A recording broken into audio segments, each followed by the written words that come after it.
Channel. मैं हूं मनीषा। दोस्तों, हम बात कर रहे हैं भाई दूज का पर्व वर्ष 2024 में हमें कब मनाना है। तो पहले हम जान लेते हैं द्वितीय तिथि का प्रारंभ कब हो रहा है और कब होगी समाप्त। जैसे कि कार्तिक मास की शुक्ल पक्ष की द्वितीय तिथि पर भाई दूज का पर्व मनाया जाता है।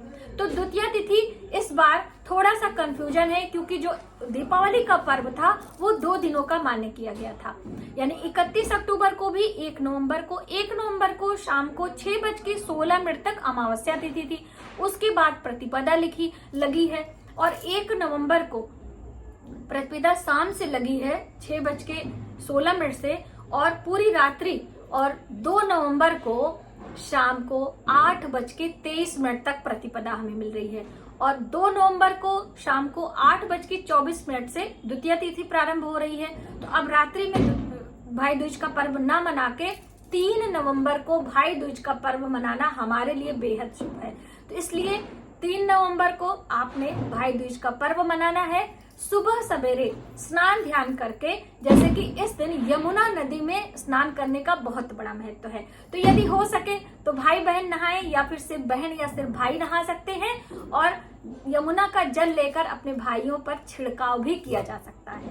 जैसा भी सुविधा हो, कोई बात नहीं। उस दिन आप यम देवता का प्रणाम करें, क्योंकि यम द्वितीया के नाम से भी इस पर्व को जाना जाता है। इसलिए आप यमराज की पूजा करें, यानी सभी बहनें यम देवता की पूजा करती हैं। यम देवता से अपने भाइयों की दीर्घ आयु और उत्तम स्वास्थ्य की कामना भी करती हैं और अपने भाइयों के मस्तक पर शुभ मुहूर्त में तिलक करती हैं। तो जैसा कि रविवार का दिन है, तो इस समय सिर्फ राहु काल छोड़कर आप कभी भी तिलक कर सकते हो। इस दिन आपको शोभन योग, अभिजीत मुहूर्त, विजय मुहूर्त मिल रहा है। तो तिलक करने का शुभ मुहूर्त क्या है पहले हम जान लेते हैं, और तिलक करने की विधि भी हम आपके साथ शेयर करेंगे। तो देखिए, पहली बात तो भाई अपने बहन के घर जाएं, ये उनके लिए ज्यादा शुभ होगा, बहनों के लिए भी और भाइयों के लिए। कहते हैं इस दिन भाई अपने बहन के घर का भोजन करते हैं और बहन भाई साथ में भोजन करते हैं।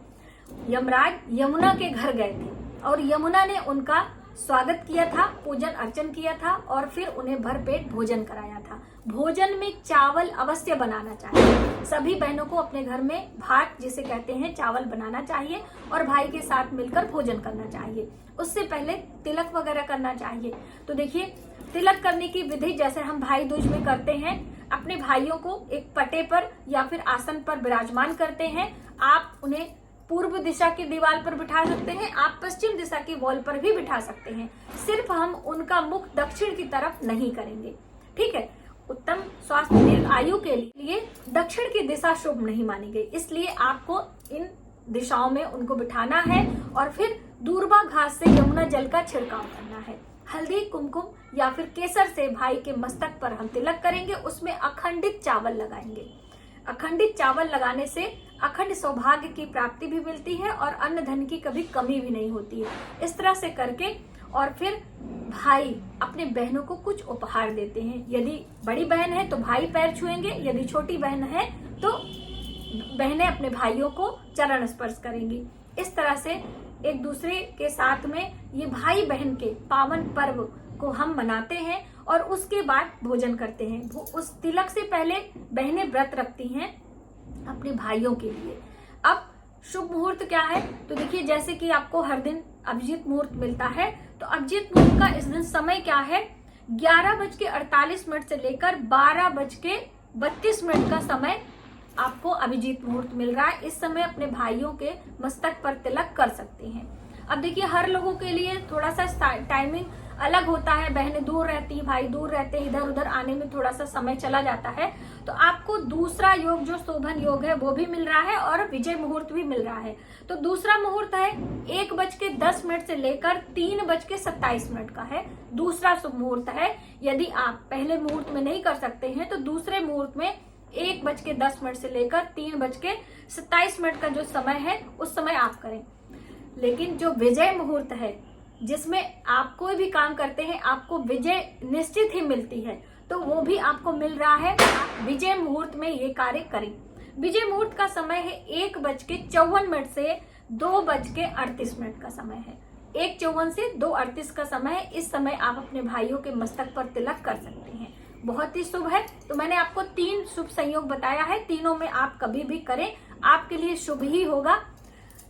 दिशा का ध्यान रखें, भाइयों के मस्तक पर केसर हल्दी कुमकुम का तिलक अवश्य करें, बहनों को उपहार भाई लोग अवश्य देंगे। यदि भाई घर गए हैं बहनों के तो बहनें चावल अवश्य बनाएंगी। अब ऐसा नहीं है कि हर भाई ही जाए, कभी कभी बहनें कई होती हैं 4-5, तो भाइयों के लिए थोड़ा असुविधा होती है क्योंकि मुहूर्त एक होता है, तो बहनें ही मायके आती हैं और एक साथ मिलकर भोजन आदि कर कर खुशियों भरा ये भाई बहन का जो पावन पर्व है इसे मनाते हैं। तो इस तरह से इन छोटी छोटी बातों का ध्यान रखते हुए आपको भाई दूज का पर्व मनाना है। दोस्तों चलते चलते मैं आपको राहु काल का भी समय बता दूं, क्योंकि राहु काल में तिलक आपके लिए उतना शुभ नहीं होगा, तो आप राहु काल छोड़कर दिन में कभी भी तिलक कर सकते हैं। रविवार का दिन है तो शाम के समय 4 बजे से लेकर शाम 6 बजे तक राहु काल का समय है, तो आप इस राहु काल को छोड़कर अपने भाइयों के मस्तक पर तिलक जरूर करें। अब चलते चलते मैं आपको कथा भी सुना दूं, क्योंकि हमारे वहां पर एक बहुचर्चित कथा है। अपने अपने प्रांत के हिसाब से अलग अलग कथाएं भी हैं, जैसे अलग अलग मान्यता होती है ऐसे कथाएं भी होती हैं। तो मैं आपको छोटी सी कथा जरूर, कथा इस प्रकार से है।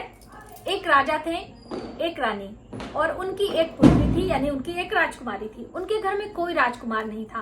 राजा ने बहुत यज्ञ तप किया तो उनके घर में एक राजकुमार आया। धीरे धीरे दोनों भाई बहन खेलते खेलते बड़े होने लगे। जब राजकुमार युवा हुए तो उनका विवाह का दिन तय हुआ और शुभ मुहूर्त में विवाह होने का मुहूर्त रखा गया, लग्न यानी जिसे कहते हैं। अब उस मुहूर्त में कुछ बहुत सारी विडंबनाएं भी थी और उनके शहर में कार्तिक मास में हर अलग अलग प्रांत में अलग अलग प्रकार से मेले भी लगते हैं। तो उनके यहाँ मेला लगा हुआ था और उनकी जो बहन थी, राजा की बेटी राजकुमारी, वो मेला देखने को गई थी। उन्होंने मेले में देखा एक लोहार एक ही प्रकार के 7 तावा बनाकर रखा, यानी तवा जो रोटी बनाते हैं वो 7 तवे बनाकर उसने एक साइड पर रखा था। उसको बहुत अचरज हुआ। उसने पूछा कि भाई ये तुम एक ही बराबर के क्यों तवे बना रहे हो, कहीं से कोई ऑर्डर है या क्या, कैसे है? लोहार ने कहा बेटा तुम मेला देखने आए हो, मेला देखो, तुम्हें इससे क्या? बोले नहीं चाचा, मुझे इसको जानना है कि ऐसा क्यों कर रहे हो।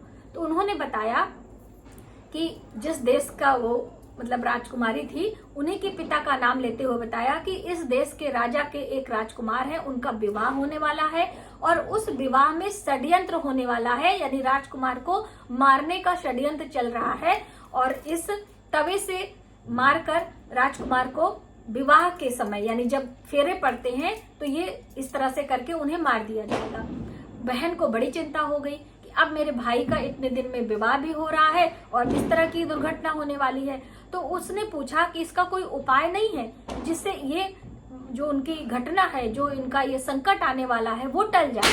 तो लोहार ने कहा बिल्कुल टल सकता है, जब बहन अनुष्ठान कर ले, आज से ही कार्तिक मास चल रहा है और ये अनुष्ठान कर ले कि आज से हम पागलों की भांति रहेंगे, न सही से सोएंगे न खाएंगे और हम घास फूस खाकर जीवन व्यतीत करेंगे, अपने राजसी ठाट को छोड़कर वो अपने भाई के लिए व्रत उपास करके और हमेशा ईश्वर का ध्यान करते हुए बारात में जाए, क्योंकि पहले महिलाएं बारात नहीं जाती थी, बारात जाए और जैसे ही छठी भावर हो जाती है, 7वीं कंप्लीट होने और तुरंत अपने भाई को घोड़े पर बिठाकर वो भाग निकले तो उसके भाई का जान बच सकता है।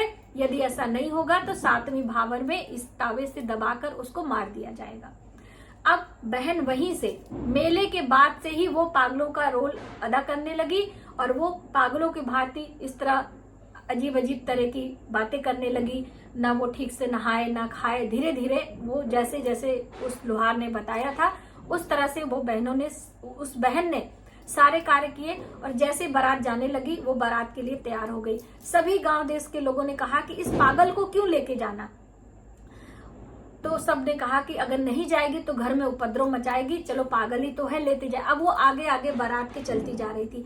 जैसे बारात चली, एक गाय बहुत तेजी से दौड़ी उस राजकुमार पर झपट्टा लेने के लिए। उस पागल ने अपने पोटली में घास लिए थे और उसके सामने डाला और वो घास खाने लगी। आगे चलने पर एक दीवार, जो वॉल होती है मिट्टी की दीवार, वो ऐसे गिरने को आई राजकुमार के ऊपर, क्योंकि घोड़े से बारात जा रही थी। तो उसने एक ऐसे लकड़ी का स्टंप था, उसने लगा दिया और वहीं पर दीवार रुक गई।